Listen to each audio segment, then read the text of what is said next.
రాష్ట్రంలో చంద్రబాబు నాయుడు గారు అధికారంలోకి వచ్చాక ఈ 2 సంవత్సరాల్లో మహిళలకు రక్షణ పూర్తిగా కరువైంది. రాష్ట్రంలో లా అండ్ ఆర్డరే లేదు. చంద్రబాబు నాయుడు గారు అధికారంలోకి వచ్చాక మహిళల విషయంలో ఏం జరిగిందని కనుక మనం ఒకసారి చూస్తే రాష్ట్ర వ్యాప్తంగా కూడా మహిళలకు సంబంధించి మహిళల మీద దాడులు పెరిగాయి, మహిళల హత్యలు పెరిగాయి, మహిళల మీద అఘాయిత్యాలు పెరిగాయి. ఇవన్నీ తట్టుకోలేక మహిళల యొక్క ఆత్మహత్యలు పెరిగాయి. మహిళల విషయంలో చంద్రబాబు నాయుడు గారి ప్రభుత్వం అధికారంలోకి వచ్చాక ఇది వారు సాధించినటువంటి ఘనత. ఇవి ఎంతలా అంటే ఈరోజు చూస్తూ ఉన్నాము, అందరూ కూడా మీడియాలో చూస్తుంటారు. మా పల్నాడు జిల్లా మాచర్ల నియోజకవర్గంలో ఒక గవర్నమెంట్ ఎంప్లాయీ మహిళ తన తలుపు కొట్టి తన ఇంటి మీదకి వెళ్ళి మరి తన మీద ఏ విధంగా అఘాయిత్యం చేశారో మనమంతా కూడా చదివాం. ఈ రోజున పరిస్థితి కూడా 2 సంవత్సరాలు అయిన తర్వాత ఇలా ఉందంటే ఒక్కసారి మరి కూటమి ప్రభుత్వం ఆలోచన చేయాలి. ఏం చేస్తున్నారు ఈ పోలీసులు? నిద్రపోతున్నారా?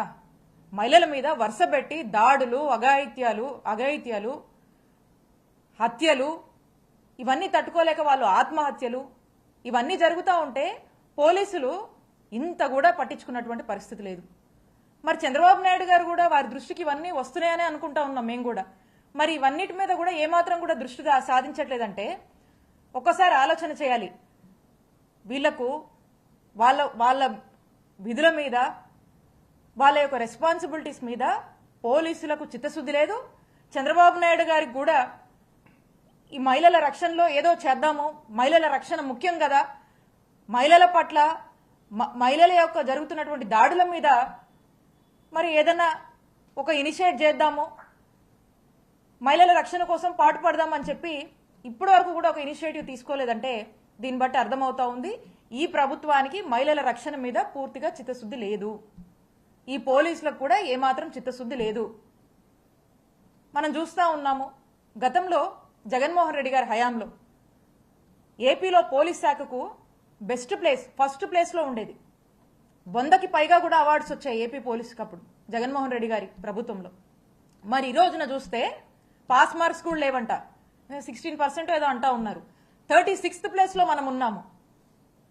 36th ప్లేస్లో ఓవరాల్గా మనం ఉన్నామంటే దీన్ని బట్టి ఏమర్థం అవుతా ఉంది? ఇది డిజాస్టర్ అని. ఈ డిజాస్టర్ కారణం ఏంటో తెలుసా చంద్రబాబు నాయుడు గారు? ఈ డిజాస్టర్కి కారణం మీరే. మీరు తీసుకొచ్చినటువంటి ఎజెండా రెడ్ బుక్కే దీనికి కారణం. పూర్తిగా మీరు అధికారంలోకి వచ్చాక మీరు పోలీసులకి, పోలీస్ శాఖకి ఇచ్చినటువంటి ఎజెండా ఏంటి? ఈ రెడ్ బుక్ పాలనని, ఈ రెడ్ బుక్ ని ఇంప్లిమెంట్ చేయండి అని చెప్పారు. వాళ్ళు ఎక్కడా కూడా పోలీసులు డివేట్ కాకుండా ఈ రోజు కూడా అదే చేస్తా ఉన్నారు. ఈ రెడ్ బుక్ ఎజెండాలో భాగంగా ఎక్కడ వైఎస్ఆర్ కాంగ్రెస్ పార్టీ వాళ్ళు ఎక్కడ కూడా వాళ్ళు ఎక్కడున్నా, ఏం చేసినా, ఏ యాక్టివిటీలో పార్టిసిపేట్ చేసినా, ఎక్కడ ఈ ప్రభుత్వాన్ని ప్రశ్నించినా అడ్డగోలుగా వాళ్ళ మీద కేసులు పెట్టడము, ఇల్లీగల్ కేసులు కట్టడము, నెరేటివ్స్, స్క్రిప్ట్స్ పోలీసులే బిల్డ్ చేయడము, దాన్ని ఎఫ్ఐఆర్ చేయడము, ఇల్లీగల్ అరెస్టులు, ఇల్లీగల్ గా జైలు పాలు చేయడము, బెదిరించడాలు, భయపెట్టాలు, కొట్టడాలు, తిట్టడాలు, ఇదేగా చేస్తుంది మీ పోలీసులు.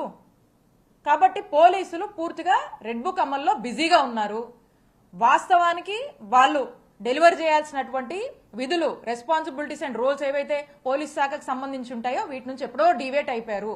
ఇప్పటికైనా మీరు మేల్కొని జగన్మోహన్ రెడ్డి గారి హయాంలో మహిళల రక్షణ కోసము, మహిళల సేఫ్టీ కోసము, సెక్యూరిటీ కోసము దిశ యాప్ లాంటివి తీసుకురావడము, జీరో ఎఫ్ఐఆర్ లాంటివి తీసుకురావడము, అనేక డ్రైవ్స్, అనేక కౌన్సిలింగ్స్, అన్ని ఒక చక్కటి ఇనిషియేటివ్స్ అన్ని కూడా తీసుకొని ఒక సేఫ్ స్టేట్ గా ఆంధ్రప్రదేశ్ ని తీర్చిదిద్ది రాష్ట్రంలో ఉన్నటువంటి చిన్నపిల్లలు కావచ్చు, మహిళలు కావచ్చు, విద్యార్థులు కావచ్చు, ఆఖరికి ఎంప్లాయీస్, వృద్ధుల వరకు కూడా జగన్మోహన్ రెడ్డి గారి ప్రభుత్వంలో హ్యాపీగా ఉన్నారు.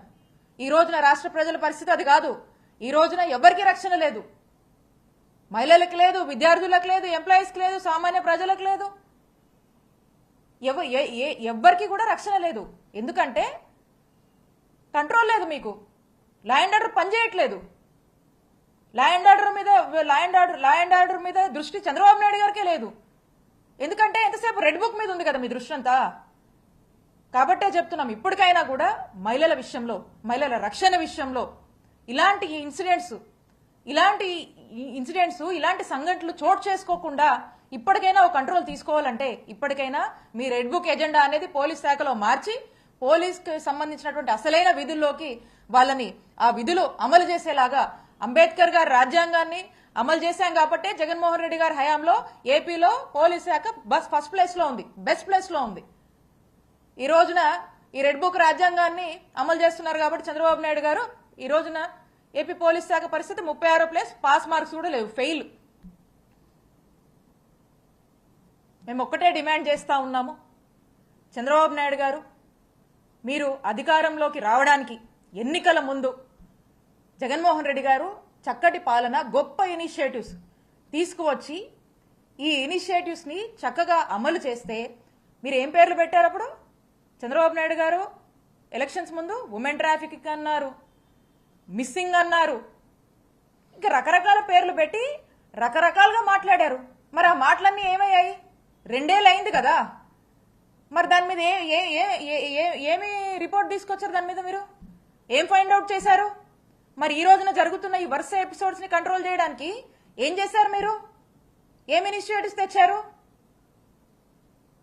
ఎక్కడ చూడండి విచ్చలవిడిగా బెల్ట్ షాపులు, ఎక్కడ చూడండి మందు షాపులు, విపరీతమైనటువంటి గాంజా, డ్రగ్స్ అన్ని కూడా ఈరోజు విచ్చలవిడిగా అందుబాటులో ఉన్నాయి. వీటిని కంట్రోల్ చేసే మెకానిజమ్స్ ఏమీ లేవు కాబట్టి క్రైమ్ విపరీతంగా పెరిగిపోతుంది. అది మహిళల మీద ఈ విధంగా ఇంపాక్ట్ అవుతుంది. కాబట్టి ఇప్పటికైనా ఈ సిచ్యువేషన్ మీద, మహిళల రక్షణ మీద దృష్టి సారించి ఈ సిచ్యువేషన్కి ఒక కంట్రోల్ తీసుకురండి. పోలీసుల యొక్క విధులు చేసుకోమని మీరు దయచేసి ఇన్స్ట్రక్షన్స్ ఇవ్వండి. మహిళల రక్షణ కోసం ఇప్పటికైనా పనిచేయండి. ఇంకో మహిళకి ఇలాంటి పరిస్థితి రాకుండా కాపాడండి చంద్రబాబు నాయుడు గారని మేము డిమాండ్ చేస్తా ఉన్నాం.